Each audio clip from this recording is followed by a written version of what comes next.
Assalamualaikum warahmatullahi wabarakatuh. Kami dari kelompok 1 akan menjelaskan mengenai prosedur remedial dalam menulis. Saya Gina Ilma Nugraha, NPM 185030037. Di sini saya akan memaparkan materi mengenai prosedur diagnostik dan remedial. Remedial merupakan layanan pendidikan yang diberikan kepada peserta didik untuk memperbaiki prestasi belajarnya sehingga mencapai kriteria ketuntasan yang ditetapkan. Langkah-langkah yang perlu dikerjakan dalam pemberian pembelajaran remedial meliputi 2 langkah pokok, yaitu pertama, mendiagnosis kesulitan belajar, dan kedua, memberikan perlakuan pembelajaran remedial. Yang pertama ada diagnosis kesulitan belajar. Tujuan dari diagnosis kesulitan belajar adalah untuk mengetahui tingkat kesulitan belajar peserta didik. Kesulitan itu dapat dibedakan menjadi 3 bagian, yaitu kesulitan ringan, sedang, dan juga berat. Kesulitan belajar ringan biasanya dijumpai pada peserta didik yang kurang perhatian di saat mengikuti pembelajaran. Kesulitan belajar sedang biasanya dijumpai pada peserta didik yang mengalami gangguan belajar. Misalnya berasal dari luar peserta didik, misalnya faktor keluarga, lingkungan, pergaulan, ataupun lainnya. Kesulitan belajar yang berat dijumpai pada peserta didik yang mengalami ketunaan pada diri mereka, misalnya tunarungu, tunanetra, tunadaksa, dan sebagainya. Selanjutnya ada teknik. Teknik yang dapat digunakan untuk mendiagnosis kesulitan belajar antara lain. Yang pertama ada tes prasyarat. Adalah tes yang digunakan untuk mengetahui apakah prasyarat yang diperlukan untuk mencapai penguasaan kompetensi tertentu itu sudah terpenuhi atau belum.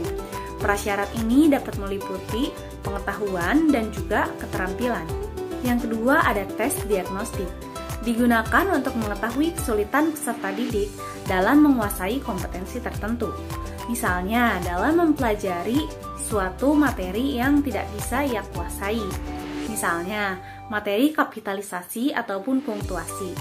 Yang ketiga, ada wawancara. Wawancara dilakukan dengan mengadakan interaksi lisan dengan peserta didik untuk menggali lebih dalam mengenai kesulitan apa yang ia alami. Yang keempat, ada pengamatan. Dilakukan dengan melihat secara langsung bagaimana peserta didik tersebut. Dari pengamatan tersebut diharapkan bahwa guru dapat mengetahui jenis ataupun penyebab dari kesulitan belajar yang dirasakan oleh peserta didik. Selanjutnya ada bentuk pelaksanaan pembelajaran remedial. Setelah diketahui kesulitan belajar yang dihadapi oleh peserta didik, maka bentuk pelaksanaan pembelajaran remedialnya adalah yang pertama, pemberian pembelajaran ulang dengan metode dan media yang berbeda. Pembelajaran ulang ini dapat disampaikan dengan cara menyederhanakan materi atau cara penyajiannya.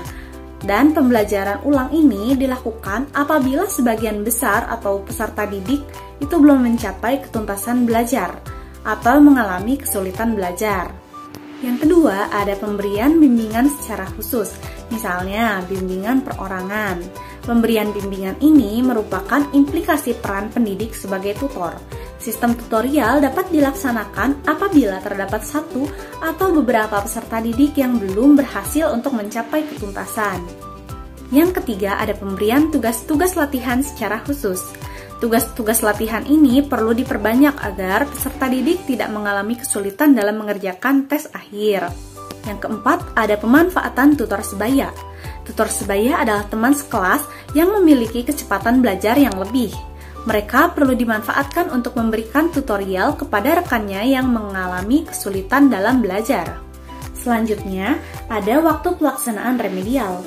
Waktu pelaksanaan remedial dapat dipilih oleh guru setelah mendapatkan pemerolehan hasil dari peserta didik. Apabila peserta didik tersebut masih belum mendapatkan ketuntasan pembelajaran dalam perolehan nilainya, maka guru dapat menggunakan remedial. Selanjutnya ada diagnosis, yaitu menentukan jenis dan penyebab kesulitan serta bagaimana strategi pengajaran remedial yang efektif dan efisien. Yang pertama ada identifikasi, yaitu proses guru untuk menentukan peserta didik mana yang memerlukan untuk remedial dan peserta didik mana yang tidak perlu memerlukan remedial. Yang kedua adalah menentukan prioritas. Guru dapat menentukan peserta didik mana yang bisa lebih diprioritaskan untuk pengajaran remedial, dilihat dari kesulitan belajarnya. Yang ketiga adalah menentukan potensi. Guru dapat menentukan potensi dari peserta didik melalui tes inteligensi. Peserta didik dapat mengisinya dan guru dapat mengetahui bagaimana perkembangan ataupun kemampuan dari peserta didik untuk dapat dikembangkan. Yang keempat, ada menentukan penguasaan bidang studi yang perlu diremediasi, yaitu guru perlu memiliki data tentang prestasi belajar peserta didik dengan taraf inteligensinya. Kalau prestasi belajar siswa itu menyimpang jauh di bawah kapasitas inteligensinya, maka dapat dikelompokkan sebagai siswa yang berkesulitan belajar. Yang kelima adalah menentukan gejala kesulitan. Guru dapat melakukan observasi penyebab atau faktor apa saja yang menyebabkan kesulitan belajar peserta didik melalui observasi ataupun tes. Yang keenam, ada analisis berbagai faktor yang terkait. Jadi, guru setelah mendapatkan hasil pemeriksaan, mereka dapat melakukan analisis mengenai hasil pemeriksaan tersebut dan dapat juga meminta bantuan pihak yang terkait. Yang ketujuh adalah menyusun rekomendasi untuk pengajaran remedial. Rekomendasi ini yaitu persetujuan dari pihak-pihak tertentu. Menyusun rekomendasi itu adalah menyusun suatu penyelenggaraan program pengajaran remedial dalam bentuk suatu program pendidikan yang diindividualisasikan. Contohnya adalah program yang perlu dievaluasi terlebih dahulu oleh suatu tim yang disebut tim penilai program pendidikan individual yang terdapat dari guru khusus remedial, guru reguler, kepala sekolah, konselor, psikolog, orang tua, dan juga siswa yang bersangkutan. Sekian materi yang dapat saya sampaikan. Mohon maaf apabila ada kesalahan. Materi selanjutnya akan disampaikan oleh rekan saya. Assalamualaikum warahmatullahi wabarakatuh. Perkenalkan, nama saya Asti Puji Astuti Hidayat, NPM 1850326. Di sini saya akan menyampaikan materi mengenai kapitalisasi dan kalimat pokok. Yang pertama yaitu materi tentang kapitalisasi. Apa itu kapitalisasi? Menurut KBBI, kapitalisasi merupakan penggunaan huruf kapital dalam tulisan atau cetakan. Sedangkan menurut Herdiani, kapitalisasi yaitu membedakan penggunaan huruf besar dan kecil. Berdasarkan dua definisi tersebut, dapat saya simpulkan bahwa kapitalisasi merupakan penggunaan huruf kapital dalam sebuah tulisan. Penggunaan huruf kapital ini sudah diatur dalam Pedoman Umum Ejaan Bahasa Indonesia. Yang pertama ialah huruf kapital dipakai sebagai huruf pertama pada kata di awal kalimat. Misalnya pada kalimat, apa maksudnya? Penggunaan huruf kapital berada di awal kalimat yaitu pada huruf A. Berikutnya, dia membaca buku.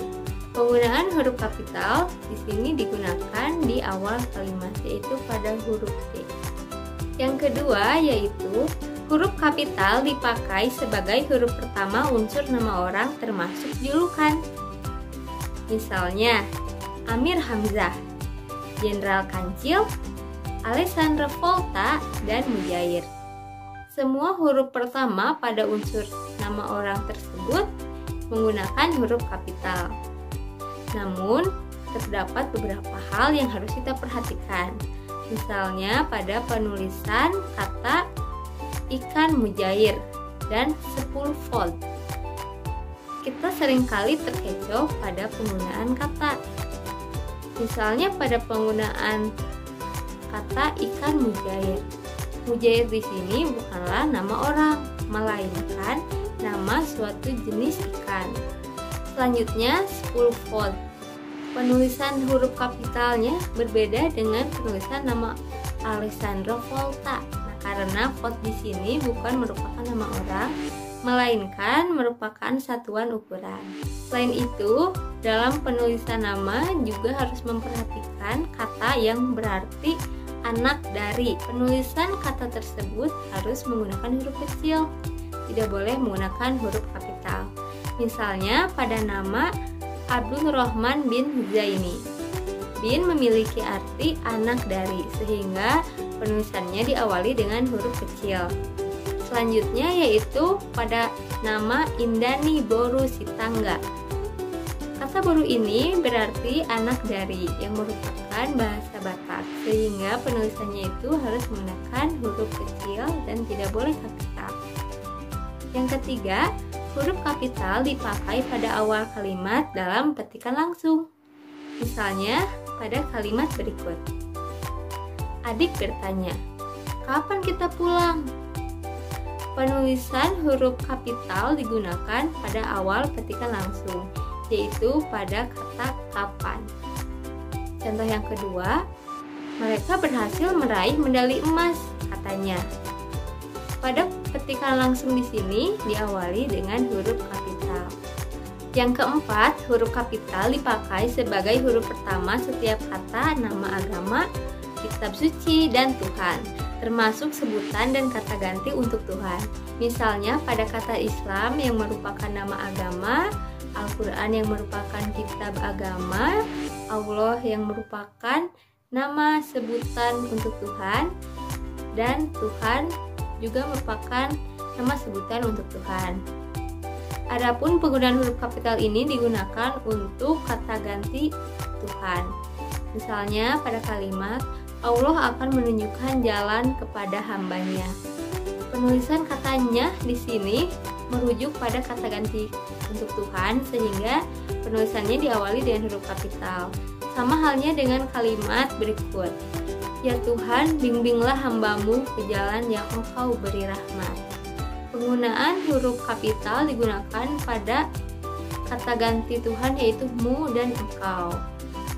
Dan pastinya untuk nama sebutan Tuhan itu pasti menggunakan huruf kapital seperti pada contoh yang telah saya sebutkan tadi. Yang kelima, terdapat 2 poin ini berkaitan dengan suatu gelar. 5A yaitu huruf kapital dipakai sebagai huruf pertama unsur nama gelar kehormatan, keturunan, keagamaan, atau akademik yang diikuti nama orang, termasuk gelar akademik yang mengikuti nama orang. Misalnya, Sultan Hasanuddin. Sultan ini merupakan gelar kehormatan. Selanjutnya, 5B, huruf kapital dipakai sebagai huruf pertama unsur nama gelar kehormatan, keturunan, keagamaan, profesi, serta nama jabatan dan kepangkatan yang dipakai sebagai sapaan. Misalnya, pada kalimat, terima kasih Kiai. Kiai ini merupakan nama sapaan yang berkaitan dengan gelar keagamaan. Contoh berikutnya, mohon izin Jenderal. Jenderal ini merupakan kata sapaan pada sebuah gelar jabatan. Yang keenam, huruf kapital dipakai sebagai huruf pertama unsur nama jabatan dan pangkat yang diikuti nama orang, atau yang dipakai sebagai pengganti nama orang tertentu, nama instansi, atau nama tempat. Misalnya, Wakil Presiden Adam Malik, Profesor Supomo, Laksamana Muda Udara Husein Hasranegara. Nah, unsur-unsur tersebut diawali dengan huruf kapital. Yang ketujuh, huruf kapital dipakai sebagai huruf pertama nama bangsa, suku bangsa, dan bahasa. Misalnya, bangsa Indonesia, bahasa Bali. Penulisan kata Indonesia dan Bali diawali dengan huruf kapital. Indonesia diawali dengan huruf kapital karena merupakan nama bangsa, dan Bali menggunakan huruf kapital karena merupakan salah satu bahasa daerah. Nah, yang harus diperhatikan, huruf kapital tidak dipakai pada kata-kata berikut ini. Pengindonesiaan kata asing, kejawa-jawaan. Mengapa demikian? Karena nama bangsa, suku bangsa, dan bahasa yang dipakai pada kalimat tersebut dipakai sebagai bentuk dasar kata turunan. Selanjutnya yang ke-8 ini terdapat 2 poin. Yang pertama, 8A, huruf kapital dipakai sebagai huruf pertama nama tahun, bulan, hari, dan hari besar atau hari raya. Misalnya, bulan Agustus. Agustus ini merupakan nama bulan, dan contoh berikutnya hari Lebaran. Lebaran ini merupakan nama hari besar atau hari raya. Selanjutnya 8B. Huruf kapital dipakai sebagai huruf pertama unsur nama peristiwa sejarah. Misalnya, Perang Dunia II, Proklamasi Kemerdekaan Indonesia. Namun yang perlu kita perhatikan, penggunaan huruf kapital ini tidak digunakan apabila kata tersebut tidak merujuk pada sebuah nama peristiwa. 9. Huruf kapital dipakai sebagai huruf pertama nama geografi. Misalnya Jakarta dan Kecamatan Cicadas. Namun yang harus kita perhatikan, penggunaan huruf kapital pada nama geografi ini tidak dapat digunakan apabila nama geografi ini tidak merujuk pada sebuah nama tempat. Misalnya pada kalimat mandi di sungai. Sungai di sini tidak mengarah spesifik pada sebuah nama tempat. Contoh berikutnya yaitu pada kalimat jeruk Bali. Bali di sini tidak mengarah pada sebuah nama tempat, melainkan mengarah pada sebuah jenis jeruk. 10. Huruf kapital dipakai sebagai huruf pertama semua kata, termasuk semua unsur bentuk ulang sempurna dalam nama negara, lembaga, badan organisasi, atau dokumen, kecuali kata tugas seperti di, ke, dari, dan, yang, dan untuk. Contohnya yaitu Republik Indonesia, Majelis Permusyawaratan Rakyat Republik Indonesia. Semua huruf pertama pada kata-kata dalam kalimat tersebut diawali dengan huruf kapital. 11. Huruf kapital dipakai sebagai huruf pertama setiap kata, termasuk unsur kata ulang sempurna di dalam judul buku, karangan, artikel, dan makalah, serta nama majalah dan surat kabar, kecuali kata tugas seperti di, ke, dari, dan, yang, dan untuk yang tidak terletak pada posisi awal. Misalnya, saya telah membaca buku dari Ave Maria ke jalan lain ke Roma. Contoh berikutnya, tulisan itu dimuat dalam majalah Bahasa dan Sastra. Yang ke-12, huruf kapital digunakan sebagai huruf pertama unsur singkatan nama gelar, pangkat, atau sapaan. Misalnya, SH Sarjana Hukum, RA Raden Ayu, Prof Profesor, TN Tuan. Yang ke-13, huruf kapital dipakai sebagai huruf pertama kata penunjuk hubungan kekerabatan seperti bapak, ibu, kakak, adik, dan paman, serta kata atau ungkapan lain yang dipakai dalam penyapaan atau pengacuan. Misalnya, Dendi bertanya, "Itu apa, Bu?" Bu di sini diawali dengan huruf kapital karena merupakan kata sapaan. Selanjutnya, surat saudara telah kami terima dengan baik. Saudara diawali dengan huruf kapital karena merupakan kata sapaan kekerabatan. Namun, jika tidak digunakan sebagai kata sapaan, itu harus menggunakan huruf kecil. Misalnya, kita harus menghormati bapak dan ibu kita. Misalnya, kita harus menghormati bapak dan ibu kita. Selanjutnya, kata ganti Anda ini harus menggunakan huruf kapital. Misalnya, siapa nama Anda? Begitu, teman-teman, mengenai kapitalisasi. Seri selanjutnya yaitu kalimat pokok. Menurut Rahmawati dan Haryadi, kalimat utama atau kalimat pokok atau kalimat topik adalah kalimat tempat menuangkan pokok pikiran atau gagasan utama. Sedangkan menurut Yanti, kalimat topik merupakan kalimat yang memuat gagasan utama. Dan menurut Keraf, kalimat utama atau kalimat pokok adalah sarana dari gagasan yang dikembangkan dalam alinea itu. Berdasarkan uraian tersebut, dapat saya simpulkan bahwa kalimat pokok merupakan sebuah kalimat yang di dalamnya memuat gagasan utama dalam sebuah paragraf. Penggunaan kalimat pokok ini memiliki beraneka ragam. Misalnya menurut Yanti, kalimat pokok ini berada di awal paragraf, di tengah paragraf, di akhir paragraf, dan di awal dan akhir paragraf. Sedangkan menurut Keraf, kalimat pokok ini berada di awal paragraf, di akhir paragraf, di awal dan akhir paragraf, dan di seluruh kalimat dalam paragraf. Sama halnya dengan Keraf, Dalman menyampaikan bahwa kalimat pokok berada di awal paragraf, di akhir paragraf, di awal dan akhir paragraf, dan di seluruh kalimat dalam paragraf.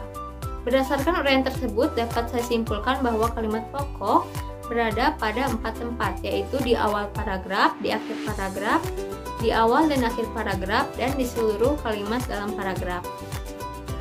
Yang pertama, kalimat pokok di awal paragraf atau disebut juga dengan paragraf deduktif. Contohnya yaitu, semangat serta kesungguhan hati guru dalam mengajar dirasakan makin pudar karena kesejahteraan terabaikan. Ini merupakan kalimat pokoknya, dan kalimat berikutnya ini merupakan kalimat penjelas dari kalimat pokoknya. Yang kedua, kalimat pokok di akhir paragraf. Misalnya pada paragraf berikut, pokok utamanya ini berada pada akhir paragraf, yaitu pada kalimat tampaknya masa depan generasi penerus masih dapat diharapkan. Nah, untuk kalimat-kalimat sebelumnya ini merupakan kalimat penjelas. Paragraf ini disebut juga dengan paragraf induktif.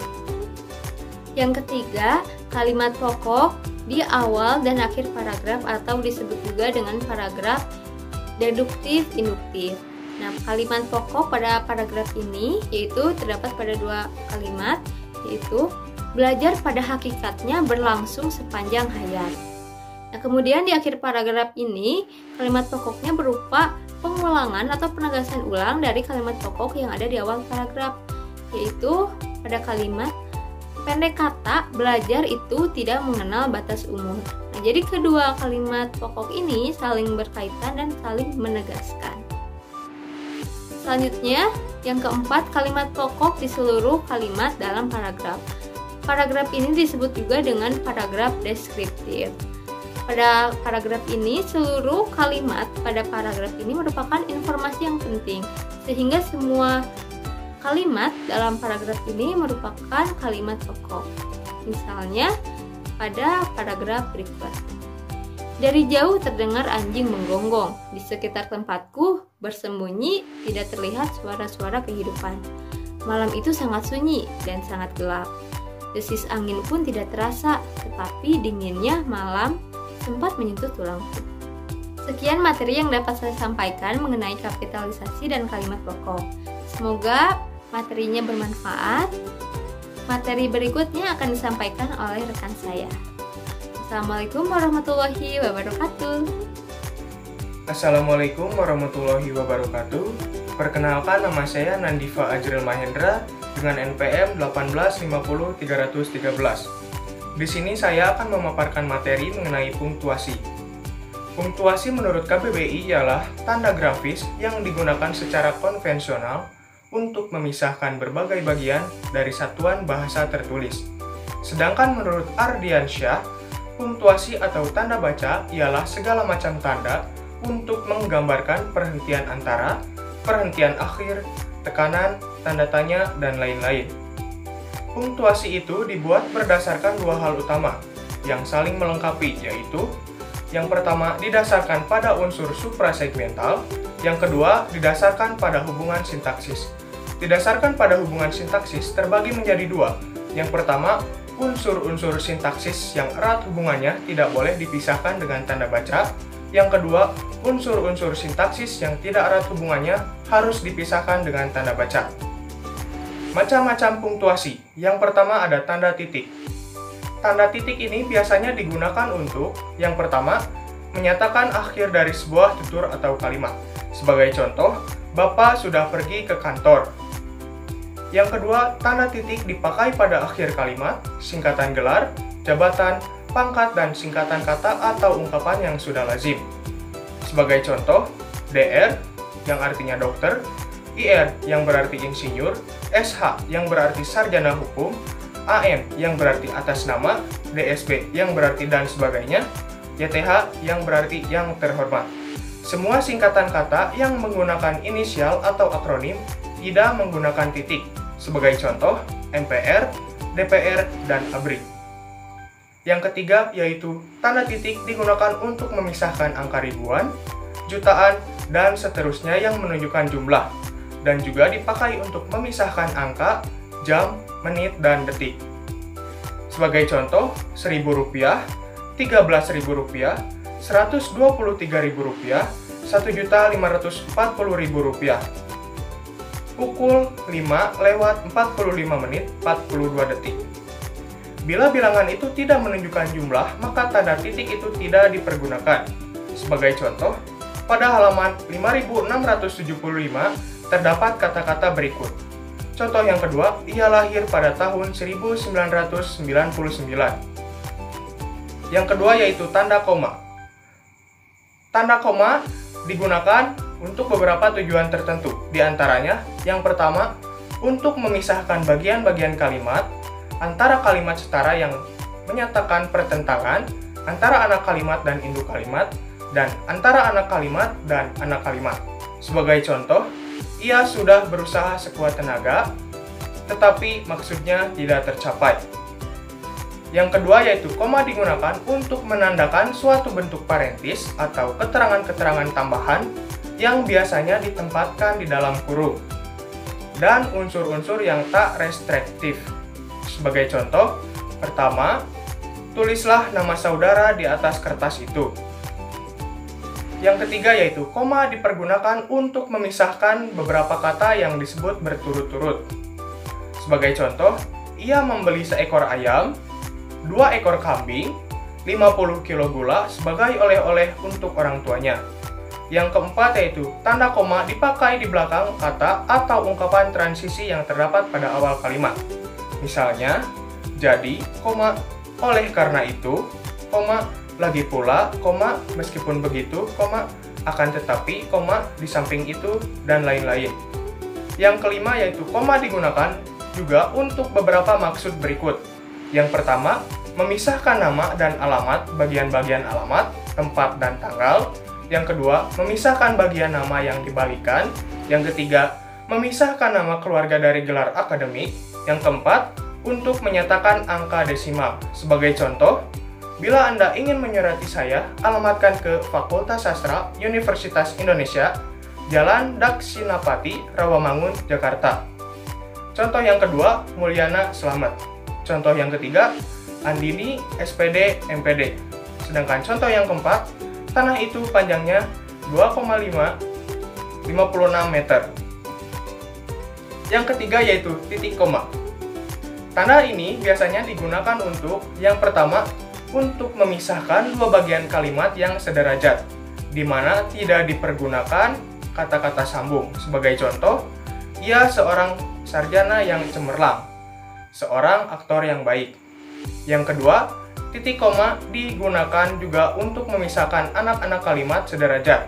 Sebagai contoh, ia mengatakan bahwa ia sudah keletihan. Ia membenci pekerjaan itu, sebab itu ia ingin segera meninggalkan pekerjaan yang sudah dijalankan bertahun-tahun lamanya. Yang ketiga yaitu memisahkan ayat-ayat atau perincian-perincian yang bergantung pada suatu pasal atau pada suatu induk kalimat. Sebagai contoh, menurut penyelidikan, lembaga tersebut kekurangan yang menyolok di kalangan para mahasiswa, khususnya para mahasiswa baru. Antara lain, yang pertama, pengetahuan umum mereka kebanyakan berada di bawah taraf. Yang kedua, tidak mampu membaca tabel, grafik, mempergunakan register kampus. Yang ketiga, cara belajar mereka kurang efisien. Dengan menggunakan sebuah titik koma, penulis dapat terhindar dari 3 kemungkinan kesalahan. Di antaranya, berhenti secara tiba-tiba pada suatu rangkaian kalimat-kalimat pendek yang terpisah yang diakhiri dengan titik biasa. Yang kedua, menghilangkan kejemuan atau monoton dari suatu kalimat yang panjang, terdiri dari bagian-bagian kalimat atau anak-anak kalimat yang dirangkai begitu saja dengan kata atau kata sambung yang lain. Sedangkan yang ketiga, menghindari penghamburan dari sebuah kalimat yang berbelit-belit, dipisahkan oleh sebuah koma saja. Yang keempat yaitu ada tanda titik 2. Tanda ini biasanya digunakan untuk yang pertama, sebagai penghantar sebuah kutipan yang panjang, baik yang diambil dari sebuah buku, majalah, dan sebagainya, maupun ucapan langsung. Sebagai contoh, dalam sebuah karangannya yang berjudul Pengajaran Bahasa Indonesia, Insinyur Pujawitna mengatakan, maka dari itu sekarang dapat kami majukan tujuan umum pengajaran bahasa. Yang kedua yaitu, titik 2 digunakan pada akhir suatu pernyataan yang lengkap, tetapi diikuti suatu rangkaian atau pemberian. Sebagai contoh, di warung itu dapat dibeli barang-barang berikut: sayur-sayuran, gula, tembakau, buah-buahan, dan sebagainya. Yang ketiga, titik 2 digunakan juga sebagai pengantar sebuah pernyataan atau kesimpulan. Sebagai contoh, kenyataan adalah sebagai berikut. Bahasa Indonesia dan matematika merupakan mata pelajaran dasar. Bahasa Prancis dan bahasa Jerman merupakan mata pelajaran pilihan. Yang keempat, titik 2 dipakai sesudah kata atau frasa yang memerlukan pemberian. Sebagai contoh, Ketua Panitia, titik 2, S. Sastradinata. Wakil Ketua, titik 2, Arditra. Yang ketiga, Sekretaris, titik 2, Anita. Yang kelima, dalam teks drama atau dialog, titik 2 digunakan sesudah kata yang menunjukkan pelaku percakapan. Sebagai contoh, "Hei, Abil, kemarilah, aku ingin membicarakan sesuatu." Abil, titik 2, "Baik, aku akan segera ke sana." Yang kelima yaitu tanda kutip. Tanda ini biasanya digunakan untuk, yang pertama, untuk mengutip kata-kata seseorang, sebuah kalimat, suatu bagian penting, majalah, dan sebagainya. Sebagai contoh, ia mengatakan, saya harus pergi diberi tanda kutip. Yang kedua yaitu tanda kutip digunakan untuk menulis buku karangan atau artikel, syair, dan bab buku. Sebagai contoh, ia menulis sebuah artikel dalam majalah bulanan itu dengan judul Pemuda dan Dekandensi Moral. Yang ketiga, tanda kutip dipakai untuk menyatakan sebuah kata asing atau sebuah kata yang diistimewakan atau mempunyai arti khusus. Sebagai contoh, hal ini bisa dimengerti karena biaya bagi penelitian bebas yang tersedia jauh kurang lebih dari biasanya. Untuk keperluan penelitian yang sifatnya applied dan praktis, kata applied dikasih tanda kutip. Sedangkan yang keempat, tanda kutip dalam tanda kutip. Bila terdapat sebuah kutipan dalam sebuah kutipan, maka masing-masingnya harus dibedakan dengan kata kutip yang berlainan. Sebagai contoh, Yanto berkata, "Tiba-tiba saya mendengar suatu suara berseru, siapa itu?" Yang keenam ada tanda tanya. Tanda ini biasanya digunakan untuk, yang pertama, dalam suatu pertanyaan langsung. Sebagai contoh, "Bukankah kamu yang diserahi pekerjaan itu?" Yang kedua, tanda tanya digunakan untuk menyatakan keraguan-raguan atau ketidaktentuan. Untuk maksud tersebut, tanda tanya harus ditempatkan dalam tanda kurung.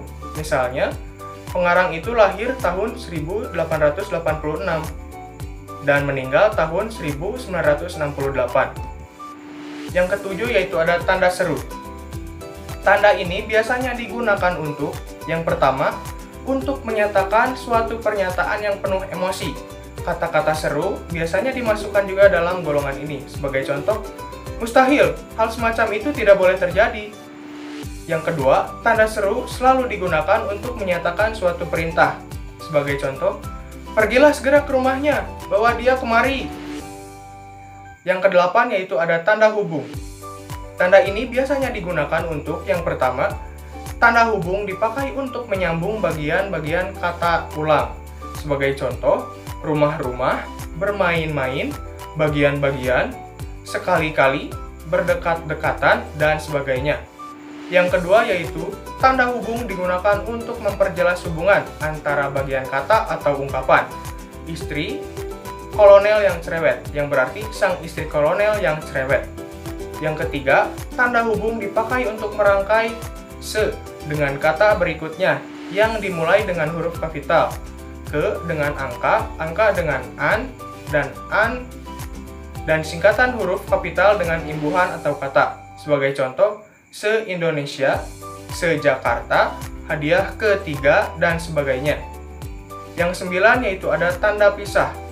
Tanda ini biasanya digunakan untuk, yang pertama, untuk menghimpun atau memperluas suatu rangkaian subjek atau bagian kalimat sehingga menjadi lebih luas. Sebagai contoh, rakyat Indonesia, pria dan wanita, orang-orang dewasa dan anak-anak, menyambut gembira Hari Kemerdekaan Indonesia. Sedangkan yang kedua, tanda pisah dipakai di antara dua bilangan berarti sampai dengan. Sedangkan bila dipakai antara dua tempat atau kata atau kota berarti ke atau sampai. Sebagai contoh, ia dibesarkan di Bandung dari tahun 1945 sampai dengan 1970. Yang ke-10 ada tanda elipsis. Tanda ini biasanya digunakan untuk menyatakan ujaran yang terputus-putus atau menyatakan ujaran yang terputus dengan tiba-tiba. Sebagai contoh, ia seharusnya sudah berada di sini. Yang kedua yaitu tanda elipsis digunakan juga untuk meminta kepada pembaca mengisi sendiri kelanjutan dari sebuah kalimat. Sebagai contoh, gajinya kecil, tetapi ia memiliki sebuah rumah, mobil yang mewah, dan sebuah bungalow di puncak. Entah dari mana ia mendapatkan semua kekayaan itu.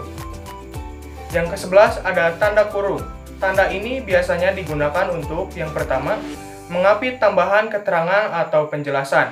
Sebagai contoh, Presiden RI Republik Indonesia, Insinyur Joko Widodo mengeluarkan kebijakan PSBB, pembatasan sosial berskala besar per tanggal 5 Juni 2020 hingga 2 pekan ke depan. Yang kedua, mengapit angka atau huruf yang merinci satu seri keterangan. Misalnya, seminar akan mengambil keputusan dengan pokok-pokok berikut. Yang pertama, di dalam kurung, standarisasi perlu. Mengapa? Di sini sudah menyangkut fungsi dan nilai. Yang kedua, dalam tanda kurung, siapa yang melaksanakannya? A. Dalam tanda kurung, organisasi, lembaga khusus. B. Dalam tanda kurung, personalia atau staf ahli. C. Dalam tanda kurung, perguruan tinggi atau komplement. Yang ketiga, dalam tanda kurung, persoalan teknik diserahkan kepada lembaga. Yang ke-12, ada tanda kurung siku.